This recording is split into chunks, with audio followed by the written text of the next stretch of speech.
हज़रत उस्मान रज़ी अल्लाह ताला अन्हु वो पहले और आखिरी ऐसे सहाबी थे जिनसे हजूर अकरम सल्लल्लाहु अलैहि वसल्लम की दो बेटियों की शादी हुई थी।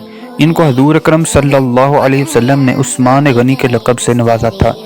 इनका शुमार मक्का के अमीर तरीन लोगों में किया जाता था, लेकिन जब इन्होंने इस्लाम कबूल किया तो अपनी सारी दौलत इस्लाम की राह में दे दी।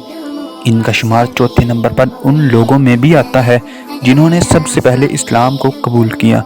आपका नाम उन लोगों में शामिल होता है जिन्हें दुनिया में ही हजूर अकरम सल्लल्लाहु अलैहि वसल्लम के ज़रिए जन्नत की बिशारत दे दी। आप इस्लाम के तीसरे खलीफा बने। आपने 12 साल तक खिलाफत राशिदा पर हुकूमत की।